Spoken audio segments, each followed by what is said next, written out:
Maltempo, il Veneto martoriato, sopralluogo in elicottero del governatore Zaia sulle zone più colpite dalla montagna alle spiagge. L'emergenza, dice, non è ancora conclusa. Duramente colpito il Veneto orientale con fiumi e canali al limite, litorale devastato dalle mareggiate da Bibbione a Jesolo, l'incredulità di residenti e turisti, le spiagge non ci sono più, dicono. Paura esondazione del lago ad Alle che si è temuto il peggio, le continue piogge hanno reso ancora più instabile il fronte franoso di Schiucaz, dopo vai a montagna di nuovo con il fiato sospeso. A Venezia l'acqua finalmente si ritira e la città cerca di tornare piano piano alla normalità, da oggi riaperti scuole e uffici, partita la drammatica conta dei danni. Potrebbe essere di Samira El Attar, la donna scomparsa da Stanghella circa un mese fa, il corpo senza vita trovato sulla spiaggia di Albarella, solo l'esame del DNA potrà risolvere il mistero. Maltrattamenti sulla compagna, Felice Maniero resta in cella, il Tribunale del riesame di Brescia ha rigettato il ricorso dell'ex boss della Mala del Brenta, è a rischio recidiva. I loro resti sono stati trovati in questi mesi sul Grappa ma non avevano sepoltura. Sabato a Crespano la toccante cerimonia per dare il giusto onore ai caduti della Grande Guerra.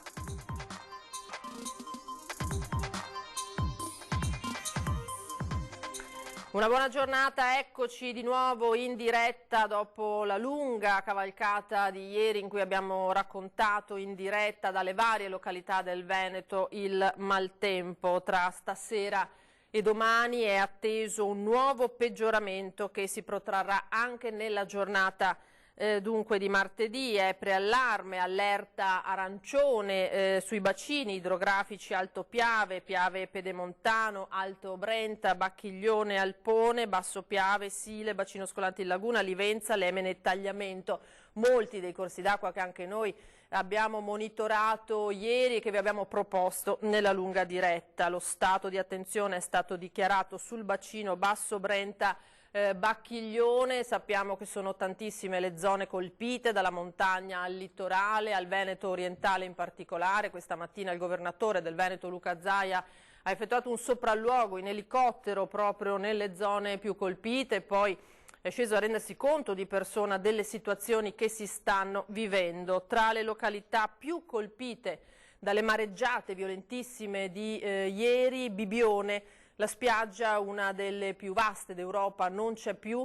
Ieri abbiamo raccolto a caldo con il nostro Christian Arboit le prime impressioni della devastazione. Ecco, questo è quello che resta del chiosco Lilli, uno dei tanti chioschi che sono posizionati sul lungomare principale di Bibbione. Siamo in via della Luna, all'incrocio con Piazzale Zenit. Questa è una spiaggia che ha una profondità di 300 metri, quindi una delle più grandi d'Europa. La media degli appartamenti. Vedete rottami da tutte le parti, legname, le recinzioni che solitamente sono lungo la spiaggia, un biliardino che sembra un residuato bellico, di tutto, il mobilio estivo, questa sedia, insomma la distruzione è stata enorme, ci vorranno settimane per sanificare tutti questi chioschi. E la melma ha invaso anche gli interni, adesso non lo vedete perché è scuro, però appunto in alcuni casi le ondate sono entrate proprio attraverso i serramenti nei chioschi. Ci sono tanti mobili, tanti mobili proprio da buttare, un danno enorme per gli esercenti e i concessionari delle spiagge. E come a Bibbione, anche a Jesolo, spiaggia devastata, in moltissimi ieri pomeriggio, quando è tornato il sereno, si sono radunati sul lungomare increduli. Ci saranno da fare lavori davvero imponenti, addirittura serviranno 500.000 metri cubi di sabbia per ripristinare la spiaggia. Allora, è venuto qui perché? Volevo vedere la nostra spiaggia che non c'è più. Non c'è più purtroppo. Incredibile. Incredibile. Incredibile. Incredibile davvero. Incredibile la forza dell'acqua. È incredibile cosa ha fatto, è incredibile. Lei da dove viene? Da Treviso noi veniamo. Venivamo sempre in spiaggia qua tutti gli anni, però non c'è più la spiaggia. Senta, Però qui c'è già la forza di volerla rimettere in piedi. Speriamo, sì, noi vorremmo mettere in piedi, ma come si fa con questi elementi così diversi? Senta, da quanti anni è che viene a Jesolo? Sono tanti anni, una cosa così non si è mai vista. Diciamo che ormai il mare si è mangiato tutta la sabbia, tutta la spiaggia. Lei da dove viene? Dal Tivole. Dal Tivole? Sì. È partita stamattina e ha detto bisogna che vada a vedere. No, sono venuta al pomeriggio a fare un giro, vedere. Perché ha detto devo vedere com'è la mia spiaggia. campeggio qui dietro, insomma.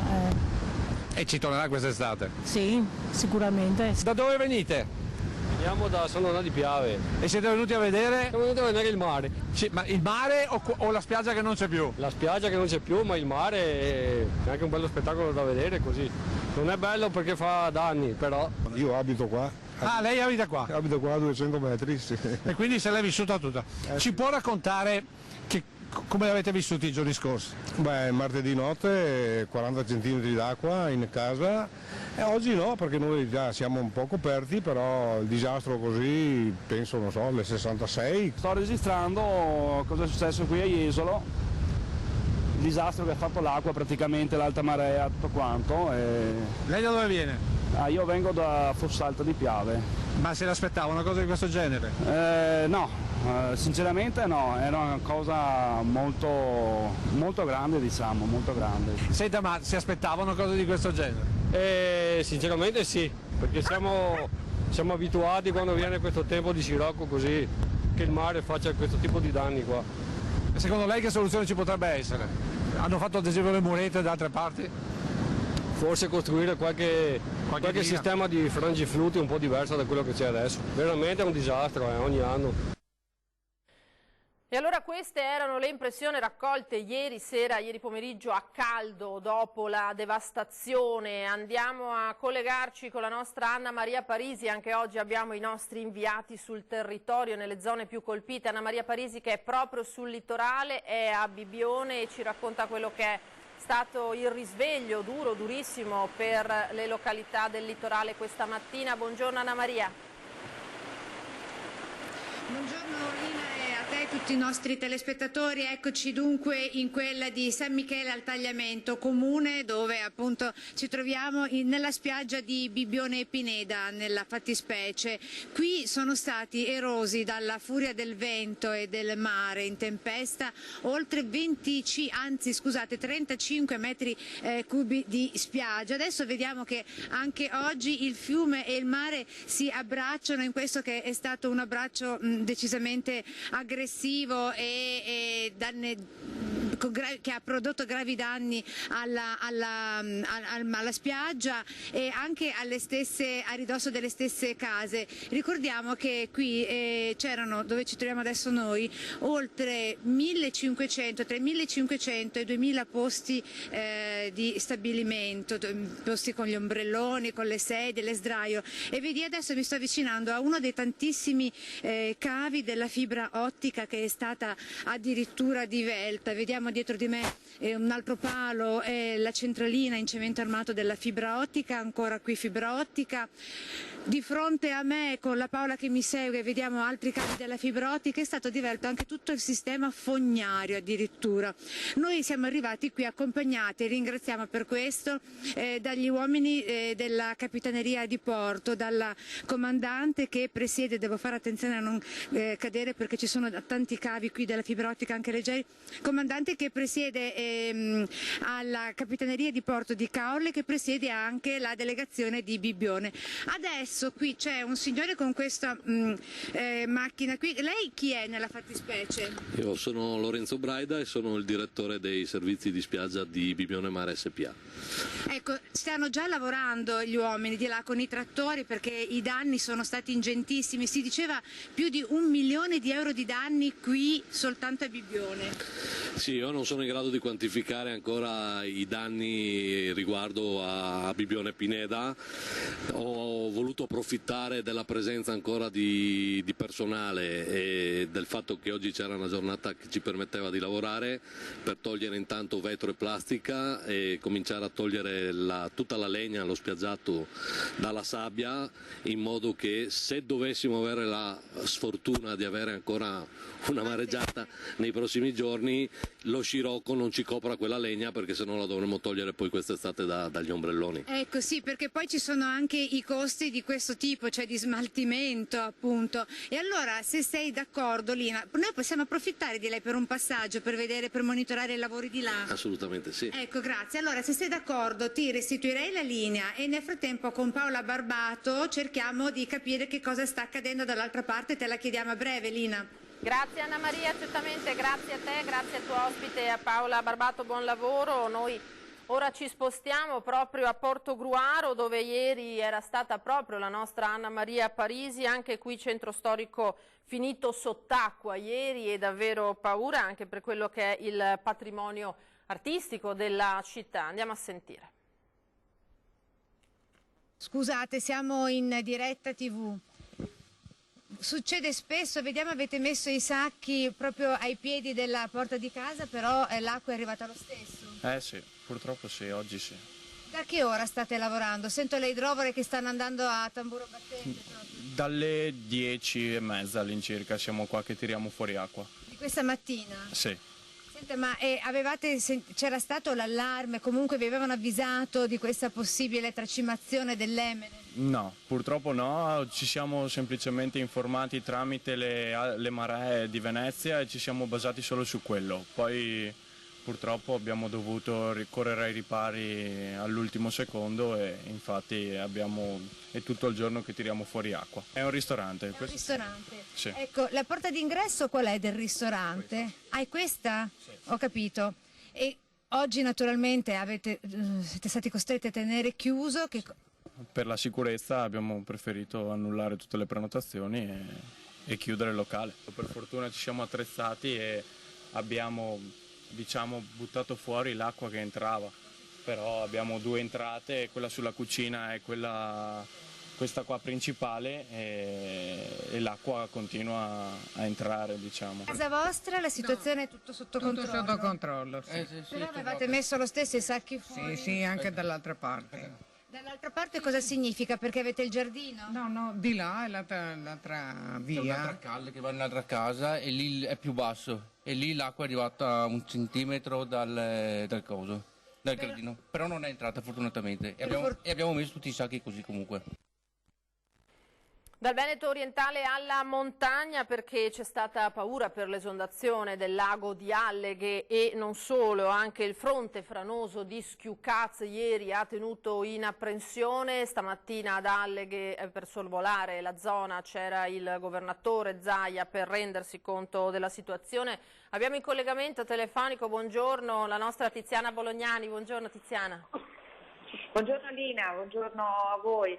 Ad Alleghe finalmente si tira un sospiro di sollievo dopo le ore di grandissima tensione, di grandissima angoscia che si sono vissute di nuovo ieri, perché l'anno scorso, lo ricorderete, il lago entrò direttamente nelle case senza neppure chiedere permesso. Quest'anno quando il livello del lago nel tardo pomeriggio di ieri ha iniziato ad alzarsi in maniera repentina, velocissimamente, ebbene è successo che l'unità di crisi della Regione del Veneto ha fatto scattare l'allerta e subito la protezione civile è stata mobilitata con decine di uomini che hanno portato agli abitanti della zona di Vierasca, ma anche a chi ha un'attività commerciale, soprattutto alle strutture ricettive che in questo periodo, ricordiamo, sono chiuse in preparazione della stagione invernale. Sono stati portati i sacchi di sabbia a protezione di case e alberghi. Fortunatamente nel corso della serata la situazione è rientrata. L'acqua che entrava in maniera molto violenta, discordevole all'interno del lago usciva, ma non poteva essere liberato il lago in tempi rapidi, così ha detto l'Enel, e così sono state anche, si è vissuto un momento di preoccupazione, perché si è pensato anche ad evacuare le famiglie. Così fortunatamente non è stato, e invece chi ha dovuto lasciare la propria casa sono state 4 famiglie della frazione di Schiucazzi in Alpago, dove ieri avete visto proprio in diretta la frana continua a muoversi in maniera molto preoccupante, anzi le piogge di questi ultimi giorni hanno accelerato la discesa del fango e quindi ieri sera si è deciso proprio di allontanare temporaneamente, sperano gli abitanti, temporaneamente dalle proprie abitazioni, e lì avete sentito, no? Oramai la situazione di esasperazione ha raggiunto un limite ben comprensibile, al punto da far intervenire anche oggi il numero 1 di Veneto Strade, Vernizzi, che ha detto: comprendiamo la situazione della popolazione, però non possiamo intervenire altrimenti, nel senso che bisogna togliere il materiale mano a mano che questo scende, questo si forma, perché in caso contrario per intervento definitivo bisognerebbe fare una cosa che è oggettivamente impossibile, cioè spianare l'intero versante, l'intera montagna.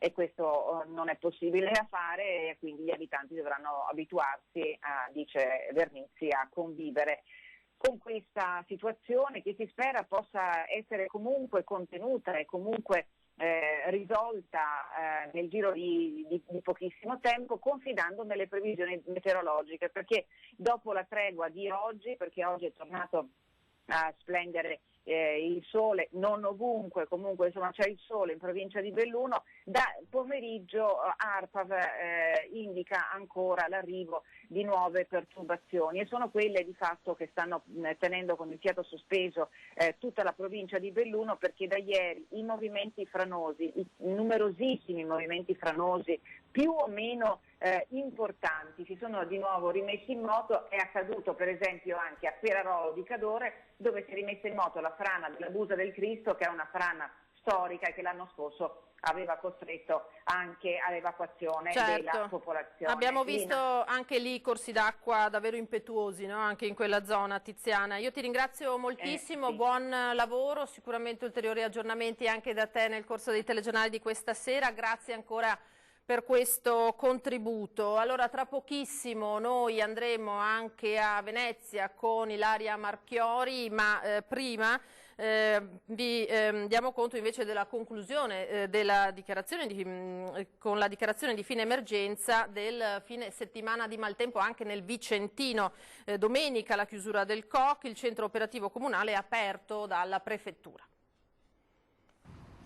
A Vicenza l'allarme maltempo è rientrato nel pomeriggio di domenica. Il fatto che non ci siano stati danni o esondazioni di fiumi o canali però non toglie nulla alla preoccupazione e alla operatività della macchina organizzativa allestita da Comune di Vicenza e provincia per tutti i giorni scorsi, a partire da venerdì. Osservato speciale ovviamente era il Ponte degli Angeli in città, che però non ha mai superato i livelli di allarme. La Protezione Civile ha provveduto a pulire continuamente da foglie e rami le strade più delicate, tenendo le caditoie libere di ricevere la pioggia abbondante del fine settimana. Il punto nevralgico è diventato allora quello in corrispondenza del ponte sul Tesina a Torre di Quartesolo, che era stato chiuso venerdì poco prima della mezzanotte con il montaggio delle paratie di sicurezza, prima di essere riaperto domenica in tarda mattinata. Sempre domenica è stato riaperto anche il ponte dei Debbi a sud della città, che era stato chiuso per l'eccessivo ristagno di acqua tutt'attorno e che tardava ad asciugarsi. Preso atto che la prefettura aveva deciso di chiudere il COC, il centro operativo comunale,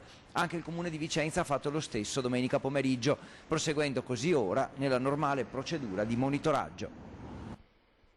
E ora ci colleghiamo invece con Ilaria Marchiori, perché Venezia sta partendo con una drammatica conta dei danni, ma finalmente la città sta riappropriandosi della sua quotidianità, l'acqua se n'è andata, hanno riaperto scuole e uffici. Ilaria, a te, buongiorno.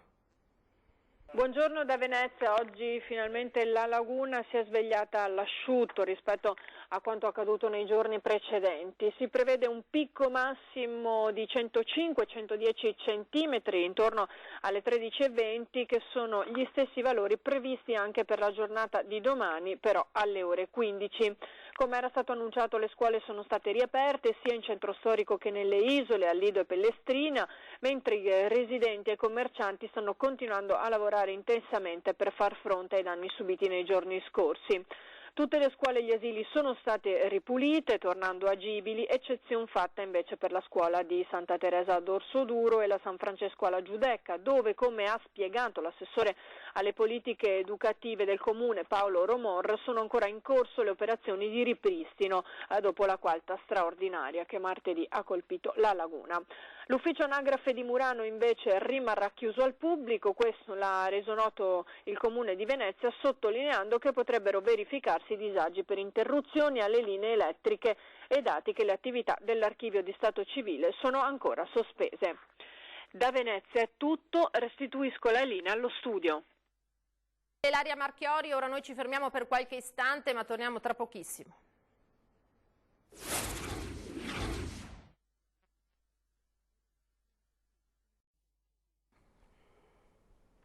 Prima edizione dei telegiornali di Antenna 3, edizione regionale, potrebbe essere dunque di Samira El Attar, la donna scomparsa da Stanghella circa un mese fa, il corpo senza vita trovato nelle scorse ore sulla spiaggia di Albarella. Solo l'esame del DNA tuttavia potrà svelare il mistero.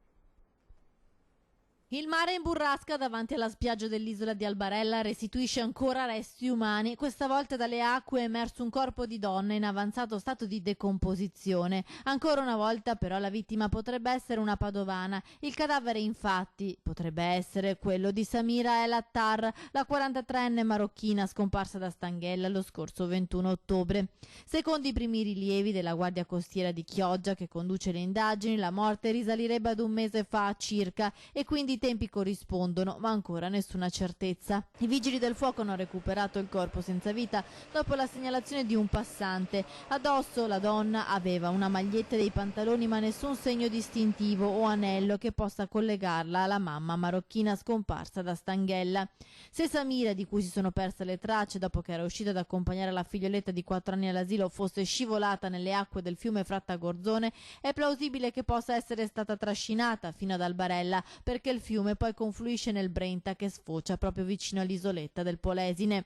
Sarà l'esame del DNA a chiarire definitivamente se si tratta di Samira o meno. Nei mesi scorsi Albarella era già stata teatro di macabri ritrovamenti, frammenti di ossa che avevano fatto sospettare si trattasse di Isabella Noventa, scomparsa nel 2016 e mai ritrovata, ma in quel caso gli esami forensi hanno smentito queste ipotesi.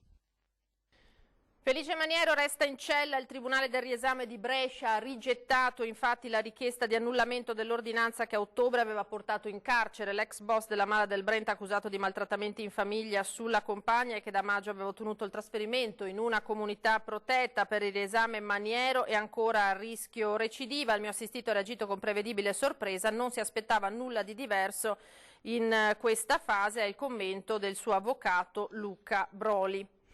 Invece con una toccante cerimonia è stato reso il giusto onore sabato ai caduti sul Grappa 100 anni fa, che finalmente possono riposare in pace sul Monte Sacro alla Patria. La cerimonia in un duomo gremito a Crespano del Grappa per l'ultimo saluto ai 13 soldati morti proprio sul Grappa durante la Prima Guerra Mondiale, i cui resti sono stati riconsegnati da quel Monte Sacro perché abbiano degna sepoltura. 13 tra italiani e austriaci, custoditi in 8 urne ricoperte dalle bandiere della loro patria.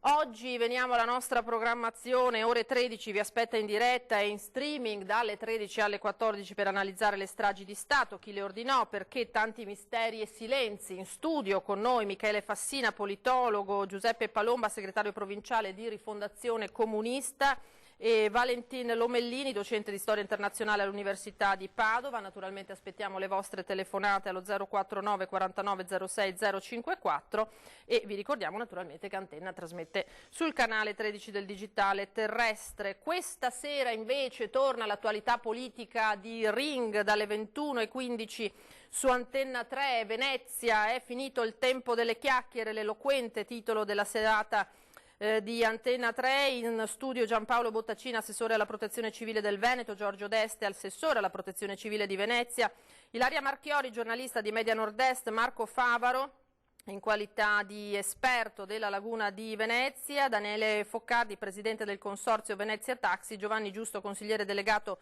alla tutela delle tradizioni del Comune di Venezia e prima a 20:10 Marco Donatelli Zamboni, l'elettricista volontario per aiutare i veneziani, e ancora Pierfilippo Vidali, armatore. Questa dunque è la lunga giornata di Antena 3, io vi ringrazio per essere stati nuovamente con noi dopo la diretta di ieri che ha registrato davvero ascolti importanti, per cui vi ringraziamo. Vi lascio alle previsioni del tempo, arrivederci.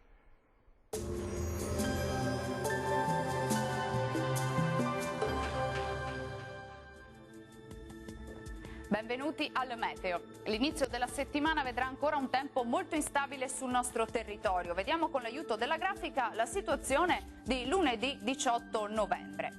Sul Veneto una breve tregua in mattinata con tempo asciutto e soleggiato. Andrà però via via peggiorando col passare delle ore, ancora con piogge diffuse e a tratti anche abbondanti e intense. Temperature minime tra 3 e 9 gradi, massime comprese invece tra 10 e 13 gradi. Situazione sostanzialmente simile anche sul Friuli Venezia Giulia, con dapprima ampio soleggiamento, poi precipitazioni via via più diffuse. Temperature minime tra 5 e 11 gradi, massime tra 13 e 14 gradi. E anche sul Trentino Alto Adige il tempo sarà inizialmente stabile, poi condizioni perturbate con piogge e locali nevicate dai 1000 metri. Temperature minime intorno a 1 grado, massime tra 9 e 10 gradi. Bene, dal meteo per ora è tutto, grazie per l'attenzione e arrivederci.